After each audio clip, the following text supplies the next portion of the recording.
Welcome back, Math 152. Last sections, or these sections that we've been covering, there's always that question about, is this really normal? If we're just dealing with the sample, we don't have the population data, is it normally distributed so that we can use the normal distribution curve or the standard normal distribution? In this section, we're going to kind of take a look at a few things that will help us maybe not determine if it is normal, but maybe reject it reject it being normal based on some criteria, and that's what we're going to look at here. So this is called assessing normality, and then we're just basically going to use a couple things to do. That's our objectives. Use the dot plots to assess normality. So we've looked at dot plots in the past. We just basically order up the numbers and then put dots for the numbers that are occurred. And then we're just going to take a look at them. So many statistical procedures require that we draw a sample from a population whose distribution is approximately normal. But often we don't know whether the population is approximately normal when we draw the sample. So the only way we have to assess whether the population is approximately normal is to examine the sample.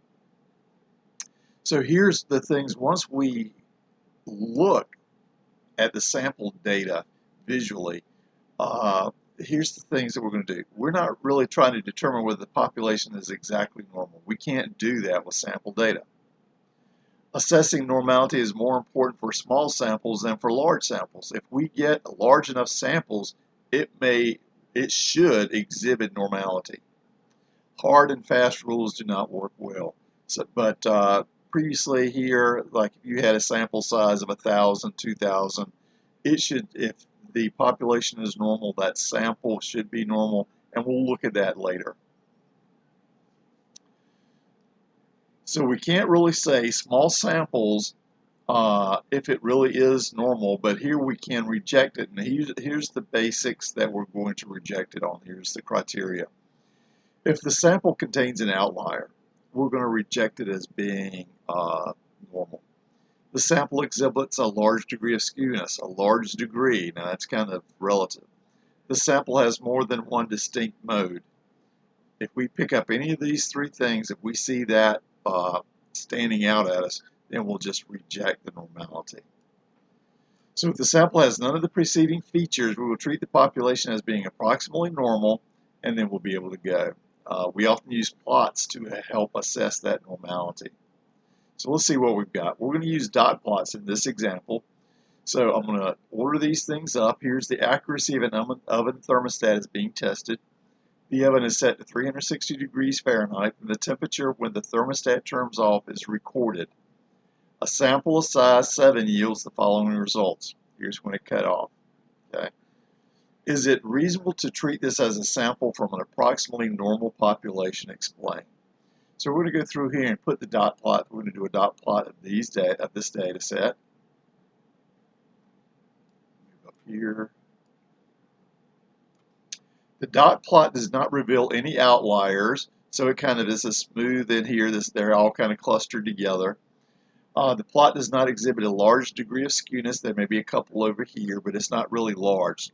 And that's going to be the big thing, is that it just stands out really distinctly. The plot does not exhibit a large degree of skewness, and there is no evidence that the population has more than one mode. Therefore, we can treat this as a sample from an approximately normal population. At a recent health fair, several hundred people had their pulse rates measured. A simple random sample of 6 records was drawn, and the pulse rates in beats per minute were 68, 71, 79, 98, 67, and 75. Is it reasonable to treat this as a sample from an approximately normal population, and explain? So let's take a look at this one. So if we do the dot plot, here we see some data over here, and all of a sudden we've got something big over here. All of these are between the 66, 67, up to 79, and this big one up here at 99. So using the dot plot, it is clear that value 98 is an outlier, that one right there. Therefore, we should not treat this as a sample from an approximately normal population. So we're going to reject normality. Box plots, we can also do the very same thing. Here we have an insurance adjuster obtains a sample of 20 estimates and hundreds of dollars for repairs to cars damaged in collisions. Following are the data. Is it reasonable to treat this as a sample from an approximately normal population? Explain. You remember how we did this. We went through, we ordered the data, found Q1, Q2, which is the median, Q3, min and max. We could also do outliers, IQR, Q3 minus Q1, and then the lower bridge would be Q1 minus 1.5 times the IQR, and then the upper bridge would be the Q3 plus 1.5 times the IQR.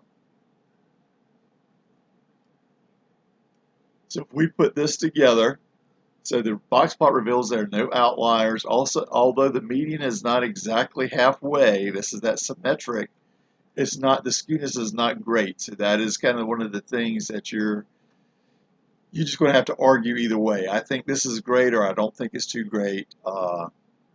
But from their point of view, this isn't too great, and we can treat it as approximately normal. So these are kind of visual, and there's a little rough play in there that we can work on. So a recycler determines the amount of recycled newspaper in cubic feet collected each week. Following are the results for a sample of 18 weeks. Is it reasonable to treat this as a sample from an approximately normal population? So let's put it into a box plot. Here's our box plot. Now here we see it's starting to get pretty much to the left. All of this data is kind of like, here's the 50% is between here and here, and the other 50% is really spread out. Plus there's that outlier. So we should not treat this as a sample from an approximately normal population.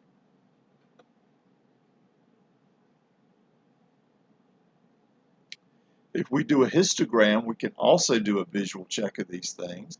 So let's do a histogram here. Back up here. Here's the diameters were measured in millimeters for a simple random sample of 20 grade A eggs from a certain farms. Here's the results. Is it reasonable to treat this sample as an approximately normal? So here's the things. Do we see any big outliers? They're all kind of from 56 to 63. There's a missing there, but we just don't have a big enough sample probably to fill it in. Spread out somewhat evenly, not a large degree of skewness. Here is one mode. This is kind of a mode together. We just kind of split those up. So there's not a mode here and maybe a mode way out there. So we're going to treat this sample from an approximately normal population.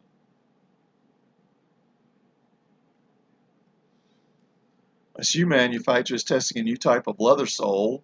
Here's a simple random sample of 22 people wore shoes with the new sole for a period of 4 months. The amount of wear on the right shoe was measured for each person. The results in thousandths of an inch were, here's the data. Is it reasonable to assume to treat this? Is it reasonable to treat this as a sample from an approximately normal population? So let's do our histogram. Here's the relative frequency setup of here. Here's the wear in thousandths of an inch. Now you're clearly seeing here's a lot of data up front here and then kind of skewed out from here. So we see the skewness seems to be pretty strong, and we wouldn't treat that as a approximately normal. So we would reject normality. Stem and leaf plots, another thing that we have looked at in the past, and we can use that as a visual aid. So here's some data. A psychologist measures the time it takes for each of 20 rats to run a maze. Here are the times in seconds. If we're going to do a stem and leaf plot, you remember the stem, we're going to use one of the highest digits as the stem and then the leaves. So let's pull this out. So the key would be 3/2 is 32 seconds. Here we look. Seems like it's all kind of measured out, no big different modes here, few here, and then a lot of the data here in the middle. So we would treat that as a sample from an approximately normal population. So for these previous ones, when we did dot plots, box plots, the histogram, leaf plots, it was somewhat vague about was it heavily skewed? Some of it you looked at and you'd say, well, it kind of looks skewed there, but it's not heavily skewed. Or is that? What is that? What is the break point? This is a little more objective method using normal quantile plots to assess normality. They're a little harder to do, but they give you a little more accurate version of whether this thing is really normal. So let me tell you what this thing is. Normal quintile plots are somewhat more complex than dot plots, histograms, stem, and leaves. The following examples illustrates how to construct a normal quintile plot, and we're going to do that on the TI-84. We'll show you how to do it, but you can do the plot as well in Excel. So a simple random sample of size n is equal to 5 is drawn, and we want to determine whether the population it came from is approximately normal. The 5 sample values in increasing order: 3, 3.3, 4.8, 5.9, and 7.8. This is what I'm going to do. I'm going to break up some area. So I'm going to let n be the number of values in the data set. So here we've got 5 data sets. And then I'm going to assign the value 1 over 2n to the first sample, and then I'm going to add 3 to the second, and continue on. And here's the values. It's the 2i minus 1 over 2n, basically. So here is just 1 over 2 to the n times 3 times 5 times 7, 9. I break those up into odd numbers. So 1 over 2 to the n, 1 over 2 is 1 over 2 times 5 is 1/10. And then I'm going to jump, I'm just going to do the odd one, so I'm not going to do even. Here's 3 over 2 times 5 is 10, 3/10, the 5/10, the 7/10, and the 9/10. Okay, so I'm breaking these things into tenths, and then I'm only doing the odd ones. Okay. So once I've got these, this is basically the area that if I kind of spread these out evenly, this is what I would get. Halfway between the data, I'm having the areas 0.5. Now I'm going to do the inverse normal distribution again, and I'm going to find z-scores corresponding to these, to the areas. So here, this one you should recognize, this area 0.5, that's the z-score of 0. Here would be a z-score of negative 1.28. For the 0.3, the negative 0.52, 0.52 at 0.7 and 0.9. See, they're very symmetric about here. This would be, does this look like a bell-shaped curve area under here with the z-scores? How does this look if these were the x-scores compared? Okay. So how do I do that? I just basically do a scatter plot in here and basically compare this to, here's a 0 offset, and I'm going to plot from 3 to 7.8 here, and the z-scores, and I'm just going to look if that's a linear equation, basically. Is this a straight line between here, this mapping between my x's and my z's? If it follows somewhat of a straight line, we can treat it as approximately normal. There's a relationship between the x's and the z's, and we've looked at those transformations when we did from z-scores and back and forth. Here's how you get to do it on a TI-84. You get to enter the data in the L1, do the second y equal to do stat plots. Here's the curve, data axis, and go, and then do the zoom and the zoom stat, and this gives it to you. Now there's a little curve here, but most of the rest of it is a straight line. And that straight line says you can assume it's normal. Here's another set. If we do these, and if I go back to the TI-84 and plot this, you see there's this big curve right there. And that straight line, I mean, I could put it up here, but it's just too much down here. And there's no way I can get a straight line through there. There's a big curve. Okay? So I would reject this curve when I do the plots and build that into a quintile plot. Okay? So that's kind of the simple ways. Focus on looking at the dot plots and just doing it visually. Like I said, you would do quintiles if you really needed to know, but that's a more difficult procedure. Okay. I hope you found this informative, and we'll see you next time.